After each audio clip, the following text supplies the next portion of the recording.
September is nearing its end. We're about to step into October. And what does that mean? It means cuffing season is coming right up. You know what cuffing season is, right? Right. For those who don't know, cuffing season is the time of the year where people have an extra motivation to find someone to love, to become their love, just as much as the squirrels harvest their nuts in the wintertime. Just like how the bears go into hibernation in the wintertime, for humans, cuffing season is that. Trying to find that lover to keep them warm during the winter. This year, I got some tips for y'all. In today's video, I'm gonna talk about the things you should avoid so that you don't get your cuffing season canceled. And that is the major turnoffs that men do not like. Important stuff. But before I start, make sure you follow me, subscribe, like, comment, tell me what you think always. And as always, I am totally grateful for you. Shall we begin? Yes, we shall. The first major turnoff that a lot of men find repulsive is when a woman acts desperate. Acting desperate stinks, has a foul odor. And I'm not talking about literally, except if you really do stink. That's a whole nother situation. The reason why I say it stinks is because it is loud. When someone is desperate, everyone can see it. If you see that cuffing season is coming up and you feel like you have to act on it now or forever lose it, it is going to be clearly obvious to the guy. One of the reasons why it's super obvious if you're desperate is because you do things that you wouldn't normally do to get what you want. There's a difference between having patience and going after something you want and straight up rushing and skipping and jumping hurdles to get what you want. While both methods have the same result, both of their processes are totally, extremely different. So ladies, if you show desperation, just know that you're seen and that it's not a good look. If you cannot be patient for your result or your desired thing, then it is not worth it. Because you might rush into something that will not be good for you. Be careful what you wish for, because you just might get it. The next major turnoff that men find unacceptable is being overly pessimistic. You know, we know that life is hard. Life is tough. No one said the road would be easy.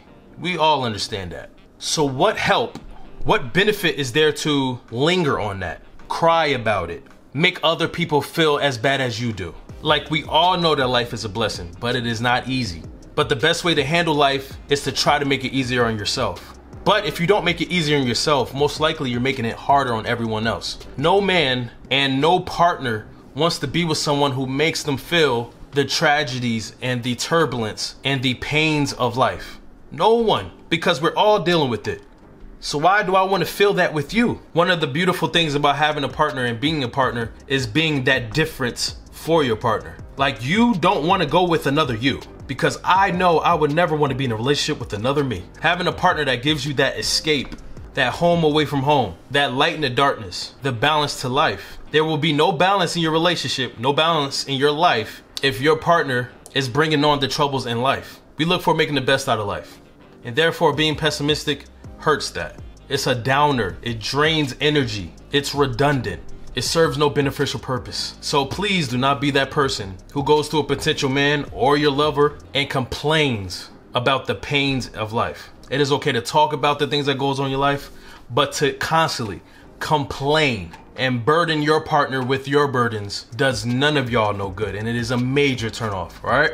The next major turnoff that a lot of men find is getting too comfortable. So comfortable that the want for progress and growth dies. You ever heard that saying or heard somebody say, oh, you must be in a happy relationship because I see that stomach? Because that person is gaining weight in their relationship, it is believed that you're having a good time, a happy relationship. You eating good, as the saying goes. That's cute and all, but then it gets deeper. When you're so comfortable in your relationship, your good relationship, your happy and loving relationship, that you no longer want to grow. You no longer want to become a better person. Your wants to be better dies. You know, one of the most awesome things about being in a relationship, for people who want to be better and do better and become better, it is that when they become better, it encourages their partner to become better as well. It is inspirational for their partner to join that growth ride, because no partner wants to be left behind.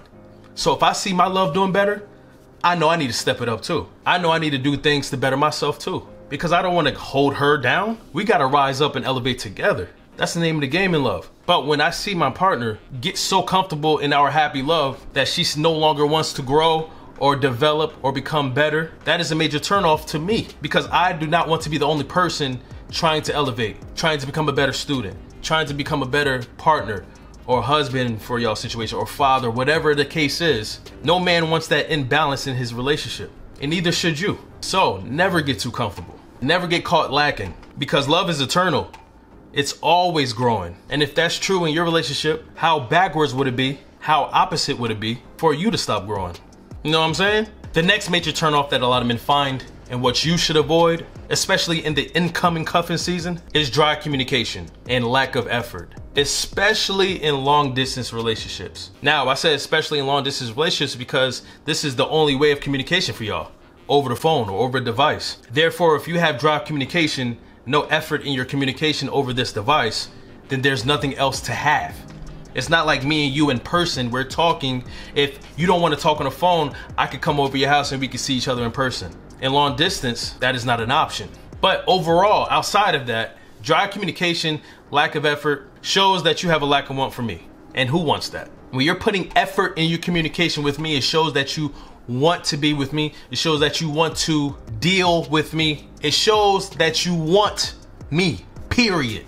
I cannot read minds. Therefore, I depend on your communication. So if you're giving me dry communication, Sahara Desert sand communication, then that is what I'm going to take it as. That is what that man is going to take it as. It is all about effort. Effort is everything. And if you truly love him, if you truly like him, if you truly want to be with him and build something with him, you have a lot to talk about. Therefore, your communication has no choice but to not be dry, has no choice but to be fruitful, has no choice but to have energy. So always show him how much you want him through your communication. And the last major turnoff that a lot of men go through, this is an interesting one, is when the woman lets her friends run their relationship. When a woman lets her friends run her decision making. When a woman takes the power out of her own exclusive relationship with her man and lets her friends' advice infiltrate her decision making in her relationship. Absolutely horrible. Now, there's a difference between someone giving you good advice or a good suggestion or looking out for you or being there for you. There's a difference between that and someone who is literally trying to rule the things you do in your relationship. Trying to be a little imp on her shoulder, speaking evil and petty things in her ear, because you just never know people's intentions. And that even goes for your best friends and your relatives. No one is exempt. I've heard situations where best friends would ruin her best friend's relationship with the guy and then end up with the guy. It was all part of her plan. And that is why communication in your relationship is so very important. And also knowing your partner so that you know how to talk to him. You know how he takes in your communication. You know his likes and dislikes and his triggers. Don't let your friends or your relatives tell you that. And it's crazy because most of the people who do this are single, sad, and miserable. And what do they say about miserable people? They love company. Don't be that company. Work out your relationships, and your man should be working out your relationship with you. That's it. If you're gonna let anybody in, let God in. All right, so I hope y'all enjoyed my video. I hope y'all take these things in. For those who are already in relationships and marriages, blessings to y'all. Love is a beautiful thing. And for those who are entering cuffing season as a single individual, blessings to y'all too. Just make sure you avoid all these things. Peace and blessings. Goodbye.